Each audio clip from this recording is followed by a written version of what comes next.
और दोस्तों स्वागत है आपका करियर मित्र के यूट्यूब चैनल पर। दोस्तों UP triple S C PET 2022 देखिए बहुत ज़्यादा इंपॉर्टेंट है, क्योंकि अगर ये नहीं निकला तो आप समझिए 2022 में आने वाली जो भी वैकेंसी है उसमें आपको बैठने को नहीं मिलेगा। तो यहाँ पर सिर्फ निकलना नहीं है, बहुत बढ़िया तरीके से अच्छे नंबरों के साथ आपको पास होना ही पड़ेगा।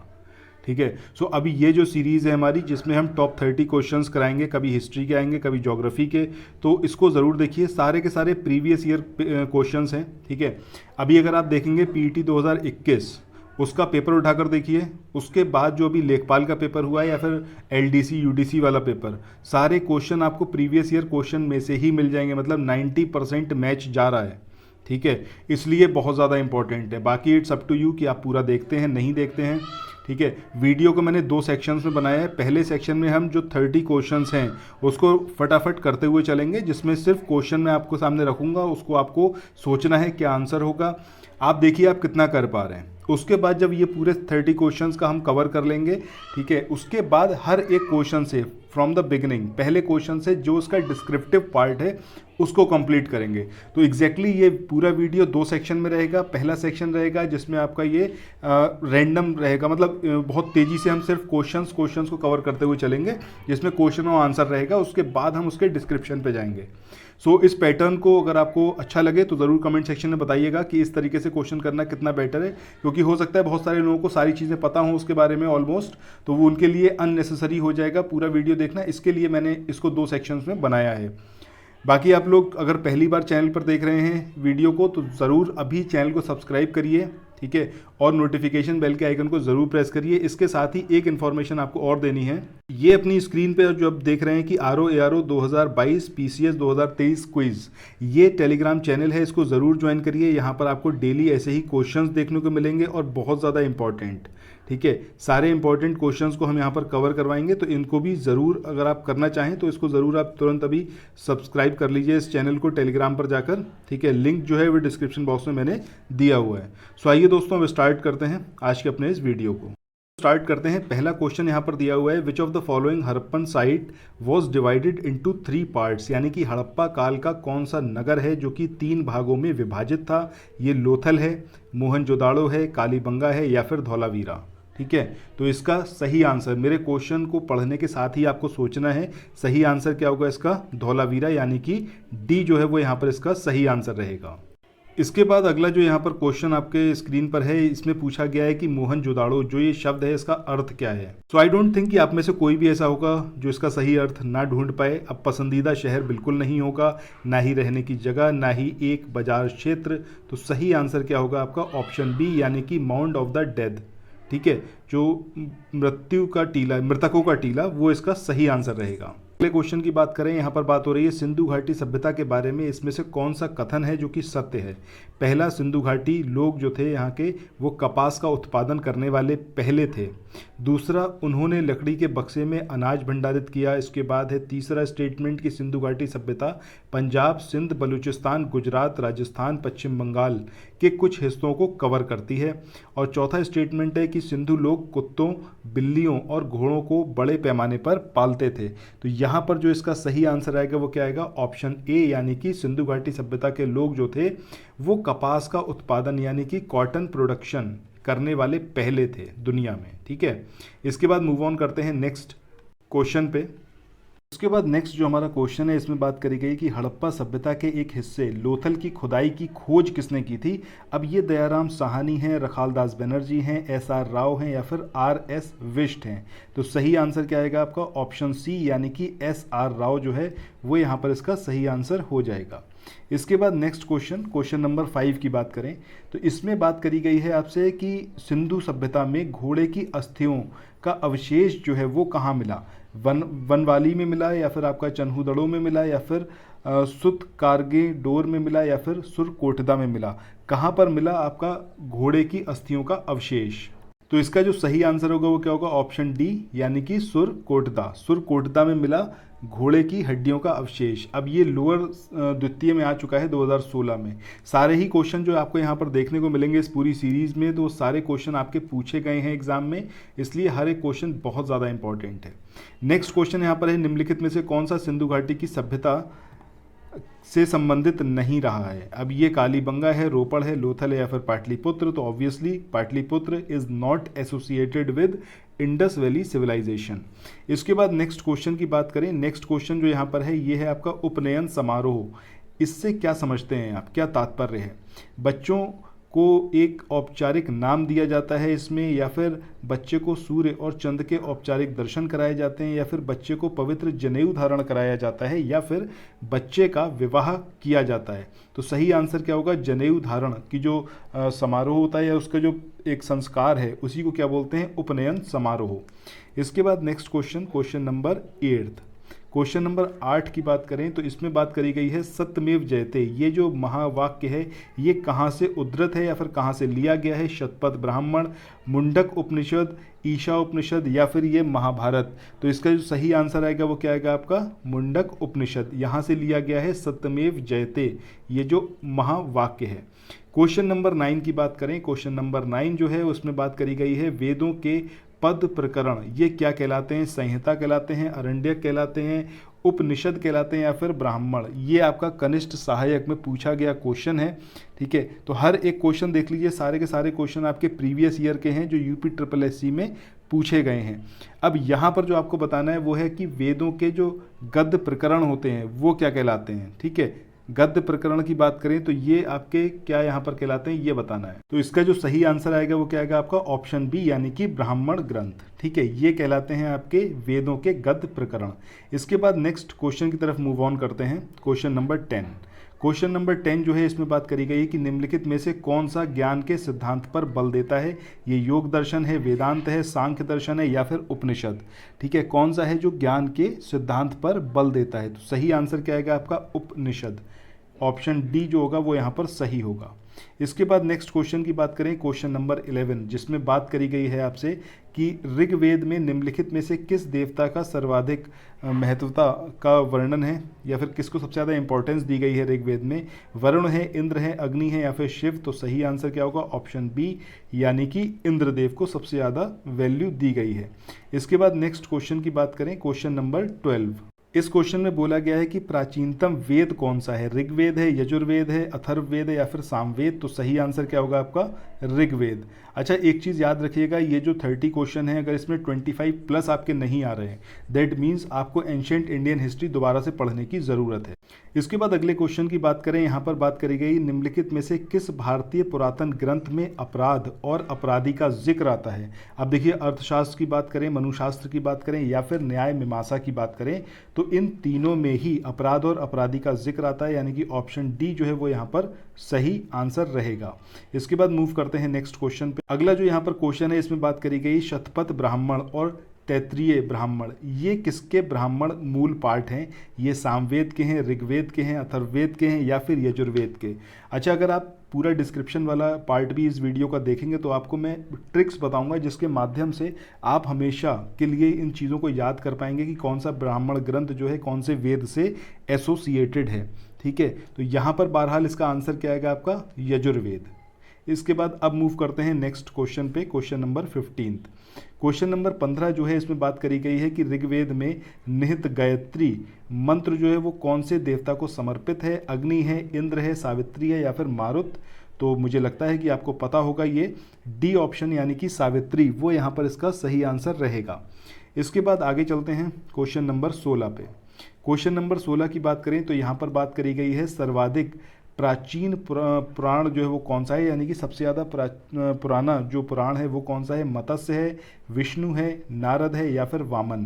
तो सही आंसर क्या आएगा इसका? मत्स्य पुराण, यानी कि ऑप्शन ए जो है वो यहाँ पर सही होगा। इसके बाद आगे मूव करें, क्वेश्चन नंबर 17 की बात करते हैं। तो इसमें बात करी गई है निम्नलिखित में से कौन सा उपवेद नहीं है? ये धनुर्वेद है, आयुर्वेद है, योग वेद है या फिर शस्त्र शास्त्र? कौन सा है जो कि आपका एक उपवेद नहीं है? ठीक है, तो इसका जो सही आंसर आएगा वो क्या आएगा आपका? ऑप्शन डी, यानी कि योग वेद जो है ये एक उपवेद नहीं है, जबकि धनुर्वेद, आयुर्वेद और शस्त्र शास्त्र जो है ये उपवेद हैं।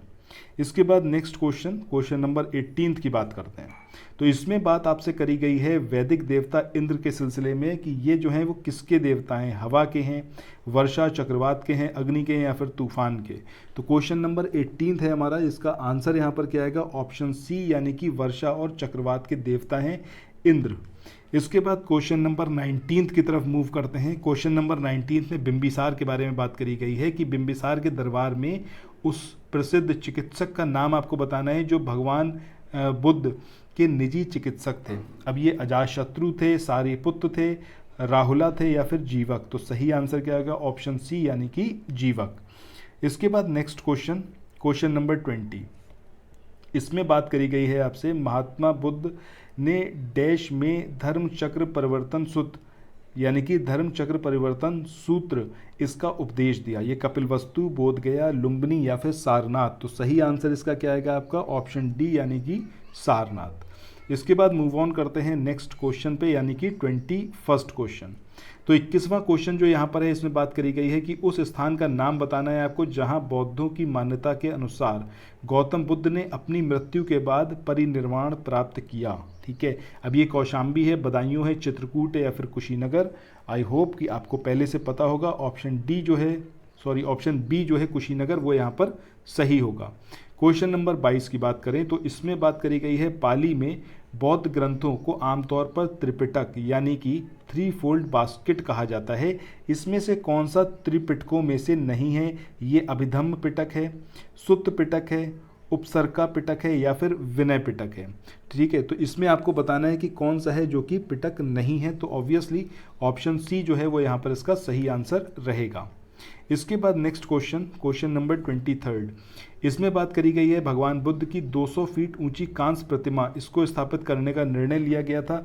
अब ये यूपी स्पेशल है, थोड़ा सा पुराना है बट दिस इज़ इम्पॉर्टेंट। ठीक है, तो यहाँ पर आपको बताना है कुशीनगर है, सारनाथ है, श्रावस्ती है या फिर वामयान। तो सही आंसर क्या आएगा, ऑप्शन ए यानी कि कुशीनगर।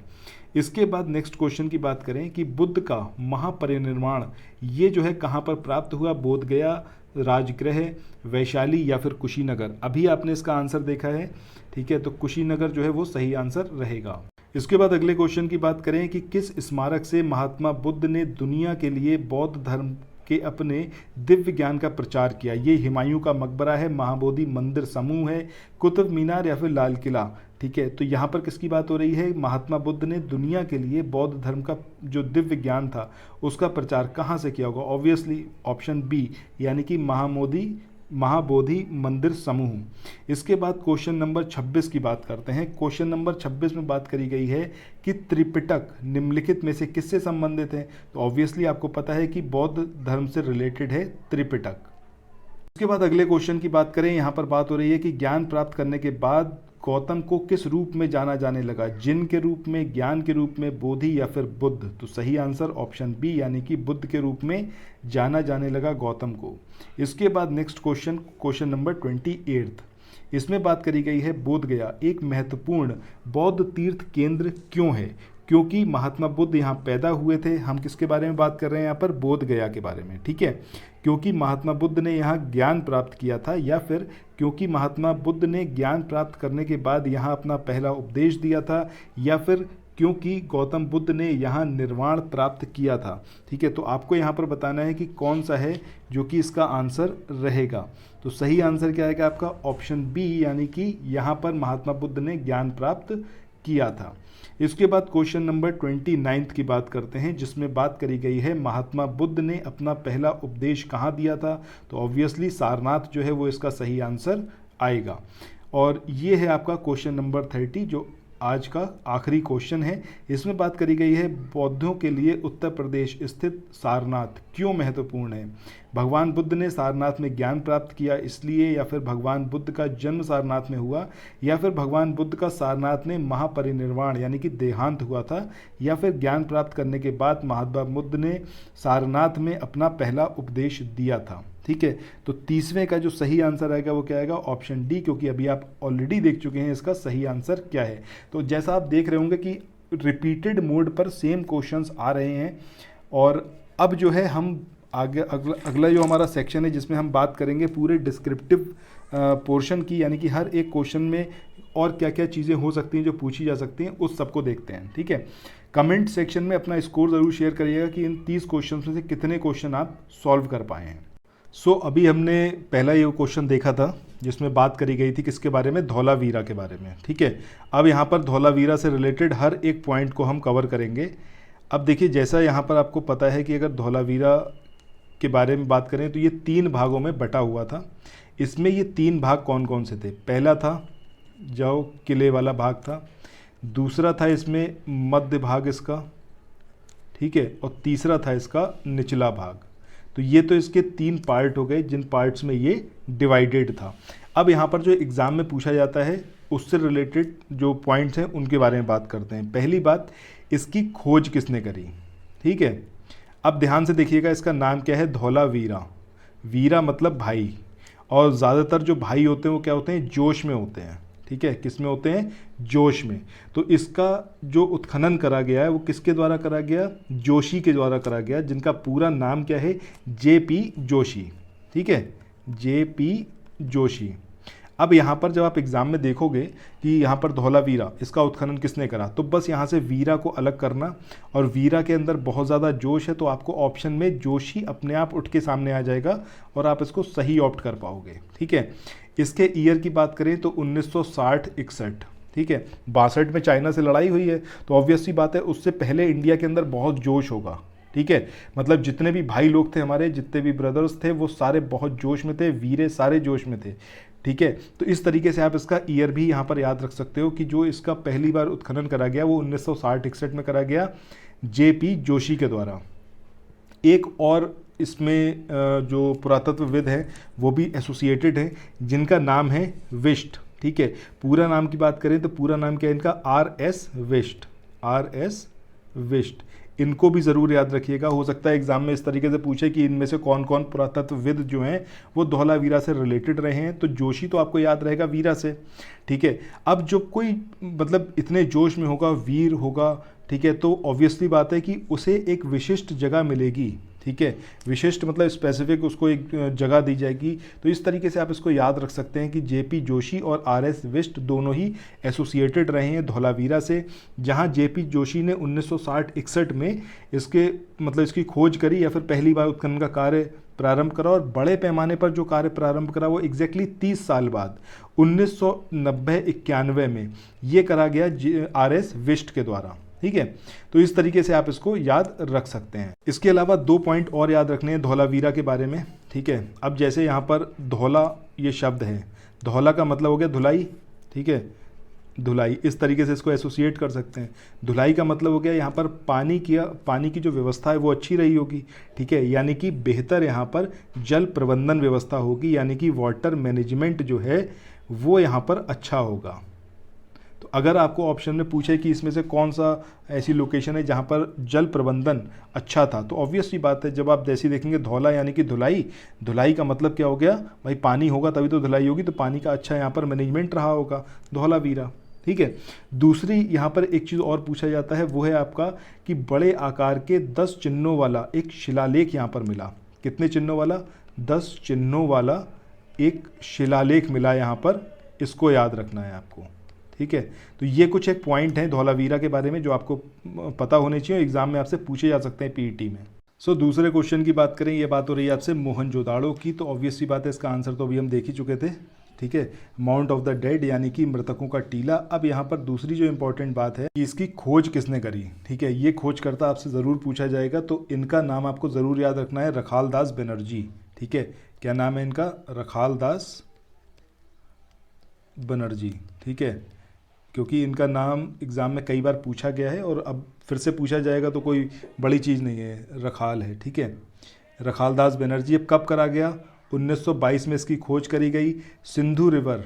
ठीक है, सिंधु रिवर के किनारे है ये, पाकिस्तान में कहाँ पर? तो लरकाना जो ज़िला है पाकिस्तान का जो सिंध प्रांत में है। ठीक है, सिंधु रिवर, सिंध प्रांत, लरकाना डिस्ट्रिक्ट। ठीक है, लरकाना डिस्ट्रिक्ट। ये सारी चीज़ें इसके बारे में आपको याद रखनी है। इसके अलावा एक चीज़ और कि यहाँ पर विशाल स्नानागार मिला, स्नानागार के बारे में ज़रूर पता होना चाहिए। इसके अलावा यहाँ पर विशाल अन्नागार भी मिला, वहाँ पे मतलब अन्न रखते थे। ठीक है, तो ये सारी चीज़ें हैं मोहनजोदाड़ो के बारे में। इसके बाद क्वेश्चन नंबर 3 की बात करें तो ये तो हम ऑलरेडी देख चुके हैं, इसके अलावा इसके अंदर कुछ खास नहीं है, तो इसको यहाँ पर स्किप करते हैं। नेक्स्ट क्वेश्चन की तरफ चलें। क्वेश्चन नंबर 4, इसमें बात करी गई है लोथल के बारे में, ठीक है, कि लोथल की खुदाई किसने करी थी, तो ये हम ऑलरेडी देख चुके हैं कि SR राव ने इसकी खुदाई करी थी। अब यहाँ पर बात ये होती है कि लोथल ये कौन सी रिवर के किनारे है, तो लोथल यानी कि भोगवा रिवर, ठीक है, कौन सी रिवर, भोगवा रिवर। अब ये चीज़ आपको याद कैसे रहेगी, देखिए लोथल है, भोगवा है और SR राव है। तो यहाँ पर अगर हम इस तरीके से लिखें कि लो भोगो अपने कर्म, ठीक है, लो भोगो भोग लो अपने कर्म, इस तरीके से हम याद रख लें तो हमें लोथल याद रहेगा, लोथल से हमें क्या याद रहेगा, भोगवा रिवर याद रहेगी।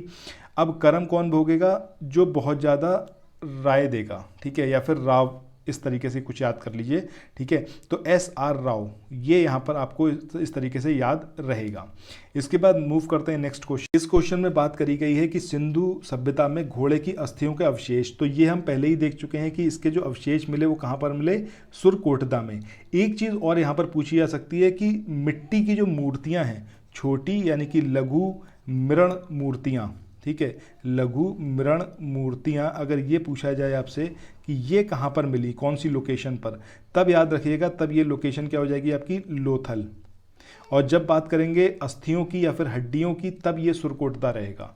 तो ये एक पॉइंट है इसके बारे में जो पता होना चाहिए। इसके बाद अगले क्वेश्चन की बात करें तो यहाँ पर बात हो रही है आपसे कि कौन सी सभ्यता है जो उससे रिलेटेड नहीं है, तो आपको पाटलिपुत्र पता है। अच्छा, कमेंट सेक्शन में बताइएगा पाटलिपुत्र का संबंध कौन से उससे है, सभ्यता से, ठीक है। इसके बाद नेक्स्ट क्वेश्चन है हमारा उपनयन समारोह। तो उपनयन समारोह के बारे में ये तो हम पहले ही समझ गए कि जनेऊ धारण करने वाला जो समारोह होता है उसी को बोलते हैं उपनयन। इसका एक और नाम भी है, इस तरीके से भी पूछा जा सकता है, यज्ञोपवीत, ठीक है, यज्ञोपवीत संस्कार, ये भी इसको बोलते हैं। और पहले अगर हम बात करें तो इसे शुद्धिकरण संस्कार के रूप में जानते थे, लेकिन बाद में जो मतलब इसके उपरांत, जैसे सबसे पहले तो ये शुद्धिकरण हुआ बालक का, ठीक है, इसके बाद बालक को द्विज कहा जाता है, ठीक है, क्या कहा जाता है, द्विज। जिस बालक का ये उपनयन समारोह होता है तो शुद्धिकरण के बाद उसका नाम, मतलब उसको क्या बोलते हैं, द्विज बोलते हैं, ठीक है। पहले ये अनिवार्य नहीं था, लेकिन बाद में फिर इसको अनिवार्य कर दिया गया। तो ये सारी पॉइंट है जो इसके बारे में याद रखिएगा। उसके बाद अगला जो क्वेश्चन है, यहाँ पर हम पहले ही देख चुके हैं कि ऑप्शन सी जो है मुंडोक उपनिषद, वो इसका सही आंसर होगा। अब मुंडोक उपनिषद, इसमें यज्ञ की तुलना जो है वो किससे करी गई है, टूटी हुई नाव से, ठीक है। ये भी एक पूछा जाता है कि मुंडोक उपनिषद में जो यज्ञ है इसकी तुलना किससे करी गई है, तो टूटी हुई नाव से, ठीक है। ये आपको यहाँ पर याद रखना है। इसके अलावा एक चीज़ और याद रखनी है कि मुंडोक उपनिषद ये किससे रिलेटेड है, कौन से वेद से, तो वो है आपका अथर्व वेद, ठीक है, अथर्व वेद से ये रिलेटेड है। इसके बाद नेक्स्ट क्वेश्चन, अगला जो ये क्वेश्चन है इसमें बात आपसे करी गई है कि वेदों के जो गद्य प्रकरण हैं, ठीक है, इनके बारे में। अब वो क्या कहलाते हैं, तो वो हम पहले ही देख चुके हैं, ऑप्शन बी जो है ब्राह्मण, ये कहलाते हैं। अच्छा, अगर हम वेद की बात करें तो वेद में एक हो गया आपका पद भाग इसका, और एक हो गया आपका गद्य भाग, ठीक है। तो अगर हम पद भाग की बात करें तो ये आपका ऋग्वेद और दूसरा आपका अथर्ववेद, ठीक है, अथर्ववेद, ये दो आते हैं आपके पद वाले में। और जब हम गद्य की बात करते हैं तो इसमें आता है आपका यजुर्वेद, ठीक है। तो एक तो ये चीज़ आपको याद रखनी है कि वेद जो पद वाला है वो क्या होगा आपका ऋग्वेद, और अथर्ववेद जो गद्य वाला है वो क्या होगा आपका यजुर्वेद। इसको इस तरीके से भी याद रख सकते हैं, जब हम गद्य की बात करेंगे तो उसमें जो है आपका कोई भी मतलब जो नाम आएगा इसके अंदर कहीं भी गा नहीं आएगा, जबकि जो पद वाला है इसके अंदर गा आएगा, ठीक है। और मतलब अथर्ववेद तो इसके साथ में एसोसिएट कर लीजिएगा, क्योंकि दोनों में ही आयुर्वेद से रिलेटेड बातें दी हुई हैं, ठीक है। इसके बाद नेक्स्ट जो पॉइंट इसके अंदर आता है जो कि इम्पॉर्टेंट है, उसमें हम बात करेंगे किसकी, कि 4 चीज़ें हैं, जैसे यहाँ पर संहिता दी हुई है, ब्राह्मण दिया हुआ है, अरण्यक दिया हुआ है और उपनिषद। इन चारों के बारे में बात करें, अगर हम संहिता की बात करें तो इसमें क्या आते हैं, आपका जो मंत्र भाग हैं, ठीक है, मंत्र भाग वो इसके अंदर आते हैं। वहीं अगर ब्राह्मणों की बात करें या ब्राह्मण ग्रंथ की बात करें, सॉरी, तो इसमें वेद ग्रंथ का जो पद में कंठस्थ करने वाला भाग है, ठीक है, कर्मकांड वाला भाग है, तो कर्मकांड की विवेचना जो होती है वेदों की वो इसके अंदर होती है, ठीक है, मतलब वेदों की जो आपका पद में जो कर्म कांड है, ठीक है, कर्म कांड की विवेचना ये किस में आती है, ये आपकी आती है ब्राह्मण ग्रंथ में, ठीक है। इसके बाद नेक्स्ट अगर हम बात करें अरण्यक की, ठीक है, तो अरण्यक का मतलब क्या हो गया कि कर्मकांड के पीछे उद्देश्य जो है क्या है, जो कर्मकांड करा जा रहा है उसका उद्देश्य क्या है, उस उद्देश्य की विवेचना इसके अंदर की जाती है। ऐसे ही अगर हम उपनिषद की बात करें तो उपनिषद ये इसमें आपका जो परमेश्वर है, जो परमात्मा है, ठीक है, तो इसमें ब्रह्मा और आत्मा इसके स्वभाव और संबंध के बारे में है, ठीक है, मतलब कि जो ब्रह्म है और जो आत्मा है इसके बीच में क्या रिलेशन है, इस रिलेशन के स्वभाव और इसमें संबंध क्या है वो उसके बारे में बात होती है, ठीक है। इसके अलावा यहाँ पर उपनिषद के बारे में एक चीज़ और याद रखनी है आपको, दारा शिकोह का नाम इससे रिलेटेड है, क्योंकि दारा शिकोह ने जो है इसका अनुवाद किया था, ठीक है, उपनिषद का। कौन से उसमें करा था लैंग्वेज में, फारसी में, ठीक है। और जो ये अनुवाद था इसको क्या बोलते हैं, सिर अकबरी, ठीक है, सिर अकबरी इसको बोलते हैं। तो ये सारी चीज़ें आपको इसके बारे में याद रखनी है। इसके बाद अब चलते हैं अगले क्वेश्चन पे। इस क्वेश्चन में कुछ भी खास नहीं है तो इसको स्किप करके नेक्स्ट क्वेश्चन यानी कि क्वेश्चन नंबर 11, जिसमें बात करी गई है कि ऋग्वेद ने निम्नलिखित में से किस देवता का सर्वाधिक महत्व का वर्णन है, सर्वाधिक महत्ता किसको दी गई है, इंपॉर्टेंस, तो ये भी हम देख चुके हैं, ठीक है, इसको स्किप करते हैं। इसके बाद अगला यहाँ पर है प्राचीनतम वेद। इस क्वेश्चन में भी कुछ खास नहीं है, ऋग्वेद के बारे में बात करनी है हमें। इसके बाद अगले क्वेश्चन की बात करें कि निम्नलिखित में से किस भारतीय पुरातन ग्रंथ में अपराध और अपराधी का जिक्र मिलता है, तो ये थोड़ा सा यहाँ पर इंपॉर्टेंट है, क्योंकि यहाँ पर अर्थशास्त्र की बात करें, मनुस्मृति की बात करें या न्याय मीमांसा, तीनों में ही अपराध और अपराधी का जिक्र मिलता है, ठीक है। इसके बाद शतपथ ब्राह्मण और तैत्तिरीय ब्राह्मण, अब देखिए ये काफ़ी इंपॉर्टेंट है जिसके बारे में आपको पता होना चाहिए। अब यहाँ पर एक एक करके सारी चीज़ समझिए ध्यान से, और जैसे मैं बता रहा हूँ ऐसे ही इसको याद करिएगा। सबसे पहले अगर हम बात करें ऋग्वेद की, ठीक है, तो ऋग्वेद में कौन कौन से ब्राह्मण ग्रंथ हैं, एक है ऐत्रेय, एक है आपका शंखायन, और इसके अलावा या फिर इसी को बोलते हैं कौशितकीय, ठीक है, कौशितकीय, ये है, ठीक है। अब अगर आप कभी भी एग्जाम में देखेंगे कि ऐत्रेय और कौशितकीय ये जो ब्राह्मण ग्रंथ है किससे एसोसिएटेड है, अगर ये पूछा जाता है आपसे, तो देखिए सबसे पहला है ऋग्वेद, जिसके एग्जिस्टेंस पर, जिसके होने पर किसी को कोई ऐतराज़ नहीं हो सकता, ठीक है, ऐतराज़ से याद रहेगा ऐत्रेय, और कोशिश भी कोई नहीं करेगा, मतलब उसके होने पर ना तो कोई ये कोशिश करेगा कि वो मतलब नहीं है, वो उसको ना माने, ना तो ऐसी कोई कोशिश करेगा, ना ही किसी को ऐतराज़ होगा। तो जैसे ही आप ऋग्वेद देखेंगे तो आपको याद आएगा कि ऋग्वेद के लिए, उसके एग्जिस्टेंस के लिए कोई ऐतराज़ नहीं करेगा, ना ही कोई ऐसी कोशिश करेगा, यानी कि कोशिश से आ जाएगा कौशितकीय और ऐतराज़ से आ जाएगा ऐत्रेय, ठीक है। तो ये दोनों ब्राह्मण ग्रंथ किससे एसोसिएटेड रहेंगे, आपके ऋग्वेद से। इसके बाद नेक्स्ट अगर हम बात करें सामवेद, सामवेद में आपको सिंपल ये याद रखना है कि जिसमें भी विष आ जाए, क्या आ जाए, विष आ जाए, तो वो आपका सामवेद से रिलेटेड ब्राह्मण ग्रंथ होगा। इसमें आपका है एक पंचविश, पंचविश के अलावा है एक षड्विश, ठीक है, और इसके अलावा एक है आपका जैमिनीय। अब देखिए यहाँ पर अगर हम सामवेद की बात करें तो गीत संगीत की बात हो रही है, तो ये जो विष है, ठीक है, मतलब संगीत का जो नशा है, जो विष है, मतलब जहर तो नहीं बोलेंगे एग्जैक्टली, संगीत तो मतलब बहुत अच्छी चीज़ है, लेकिन आपको सिर्फ यहाँ पर याद रखने के लिए विष याद रखिएगा कि जिसमें भी विष आएगा ब्राह्मण ग्रंथ में वो सामवेद से एसोसिएटेड हो जाएगा, पंचविश षड्विश। जैमिनीय जो सर्कस वगैरह आप देखते हैं तो जैमिनी सर्कस होता नहीं, आपने देखा होगा जैमिनी सर्कस, एटलीस्ट सुना तो होगा ही होगा, ठीक है। तो सर्कस में क्या होता है, सर्कस में नाच गाना ये सब होता है, ठीक है, कर्तव्यवाही दिखाते हैं, संगीत चलता रहता है, तो ऑब्वियसली बात है ये किससे रिलेटेड हो जाएगा, आपका सामवेद से। इसके बाद अथर्ववेद की बात करें, ठीक है, अथर्ववेद की बात करें तो इसमें आ जाएगा आपका गोपथ, ठीक है। अथर्ववेद आखिरी वेद था, उसके बाद गाय की महत्ता बढ़ना शुरू हो गई, ठीक है, तो यहाँ पर क्या हो जाएगा, गो। गाय की जो महत्ता बढ़ी वो किससे मिली, किससे बढ़ी है, आपकी अथर्ववेद से। इसके बाद यजुर्वेद की बात करें तो ऑब्वियस सी बात है अब जो बचा है वो किससे रहेगा एसोसिएटेड, यजुर्वेद से। अब यजुर्वेद होता है आपका, दो तरीके के पार्ट हैं इसमें, एक है आपका कृष्ण यजुर्वेद और दूसरे है आपका शुक्ल यजुर्वेद, ठीक है। तो अगर हम कृष्ण यजुर्वेद की बात करेंगे तो कृष्ण ने तैत्तिरीय, ठीक है, तैत्तिरीय जो ब्राह्मण ग्रंथ है वो किसका है, कृष्ण यजुर्वेद का है। और वहीं अगर हम बात करें शतपथ की, शतपथ, तो देखिए ये शुक्ल है और ये शत है, तो ये तो आपस में वैसे ही रिलेट कर गया। बाकी तैत्तिरीय की बात करें तो अगर आप देखें महाभारत में भगवान कृष्ण ने, ठीक है, तितर बितर कर दिया सब कुछ, पूरे कौरवों को तितर बितर कर दिया, उनका बंटाधार कर दिया, तो वहाँ से जो तैतर आया, तितर बितर आया, ठीक है, तो उसी से आया आपका तैत्तिरीय जो कि कृष्ण यजुर्वेद का एक ब्राह्मण ग्रंथ है। इस तरीके से आपको ये याद रहेगा। इसके बाद नेक्स्ट क्वेश्चन की बात करें तो ये इसके अंदर कुछ खास इंपॉर्टेंट नहीं है, सावित्री ग्रंथ की बात हो रही है इसमें, ठीक है, सावित्री मंत्र की। इसके बाद सबसे ज़्यादा प्राचीन पुराण कौन सा है, तो ये भी कुछ खास इंपॉर्टेंट नहीं है, ठीक है। इसके बाद यहाँ पर बात हो रही है कौन सा उपवेद नहीं है, तो उपवेद की अगर आप जब बात करेंगे तो 3 हैं उपवेद, ठीक है। एक है आपका धनुर्वेद, एक है आपका आयुर्वेद और एक है आपका शस्त्र शास्त्र, ठीक है।